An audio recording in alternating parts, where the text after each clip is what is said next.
Live from our studios, here's Property TV. Hi, and welcome to Property TV. My name's Andrew Reibelt, and on today's program we have Australian icon Laurie Lawrence here to discuss pool safety. But before we speak to Laurie, here's Kevin Turner with the very latest in property news. Thank you. Well, I'm pleased to say that the median house price and sales numbers held up very well in the months leading up to December. This, of course, was despite the fact that we had 6 almost consecutive rate increases. We also had a federal election, and then we had that period that followed. Agents are reporting fairly tough market conditions. This is due mainly to the fact that we have a lack of committed buyers, which really means that sellers are having to meet the market. Now, those in the industry are still very confident about Queensland's future going forward, largely due to the fact that we have continual ongoing population growth, massive investment in infrastructure, and of course the benefits that are flowing from the multi-billion-dollar resource industry. Despite the fact that it's a softer market, I believe that Queensland's very well poised to come through this quite well. So what that underlines for me is the fact that there are still some very good buying conditions for buyers and sellers, provided you do it in the same market. In summary, all's good in the Sunshine State. Thanks very much, Kevin. Earlier this week we caught up with Laurie Lawrence at his swim school at Underwood to discuss the recent changes in legislation to pool safety, and also to discuss his program, Kids Alive Do the 5. Let's go and have a look. Laurie, thanks very much for joining us. Obviously, recently there's been some changes in legislation to pool fencing safety in Queensland. I'm sure from your perspective they've been a long time coming. Look, I was involved many years ago when Queensland government first brought in the pool fencing legislation. I think that was back in about 1988. Drowning stats in Queensland were at an all-time high, record high. We had 27 children under 5 drown. Mm-hmm.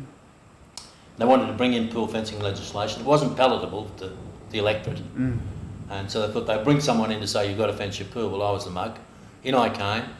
And drowning stats just went from 27 down to 13 immediately. 1 backyard pool death. And the government then, they paid me to go all around the state and promote, you've got to fence your pool. 1 backyard pool death, and the government said, good on you, we've got the legislation in, no need to do it anymore. The interesting thing for me though was the drowning stats over the next couple of years, when I wasn't out there promoting the drowning prevention, was the drownings went from 13 straight back up to 26. The pool fencing legislation was in, but there was no education campaign out there. Yeah. So I went back to the government and said, this is crazy, let's do this again. I did, and the drownings went from 26 this time, 26 down to 10. So I'm a believer in pool fencing, but I'm also become a very big believer in an education campaign that runs parallel with pool fencing, because I believe that pool fencing is going to save those most vulnerable, those kids up to the age of 2. But after that, mate, kids will shimmy over a fence, they'll open the gate, they'll get in, they will protect those kids, and I believe you've got to fence your pool, because how would you feel if one of these little toddlers wandered into your pool and drowned?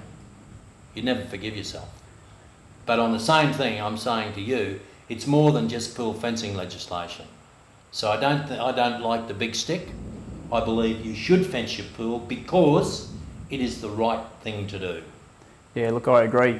Obviously, as a parent myself, and I've seen a lovely picture of your grandchild. It's a priority to make sure that that safety is in order. Look, the pool fence is one barrier. It's a whole range of barriers if we want to save kids' lives.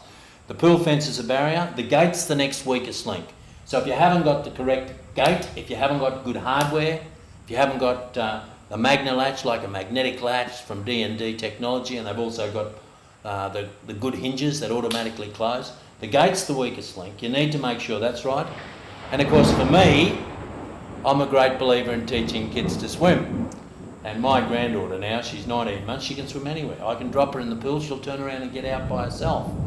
So I'm a great believer in that's another barrier, that's another protection. But the best of all is supervision. Yeah. Keeping your kids with an arm's length at all times, that's the best way. And finally, your insurance policy, in case something happens, and that's learn CPR. Yep, it's such an important thing. And as a passionate advocate for pool safety in Australia with the summer months coming up, do you have some tips that could make sure that our families are safe? I think supervision's probably the biggest. I mean, the Kids Alive site, I don't know if there's people out there that get out on the internet and go there, but the Kids Alive site, you can go online, and I've created a water safety DVD. Yep. That's going to the parents, thanks to the federal government. It's going to the parents of every newborn in Australia for 4 years as a drowning prevention measure.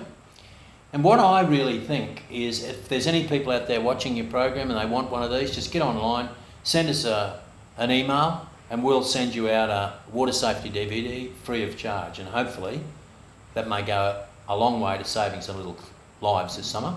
Yeah. The other website that I can suggest that for young parents or grandparents, as a dutiful grandfather, I've been videoing my first granddaughter every month since birth, every month. And so with the way the internet is now, where you can just download videos and that, I've done video streaming on babyswim.info. So every month I put my granddaughter on there, what she's capable of doing now, and people can go and look and watch and a few tips on what to do to get your child ready to submerge, to float. Laurie Lawrence, thank you very much. Thanks, mate. Babyswim.info. Get online and check it out. We hope you found that segment helpful. Now to this month's feature property.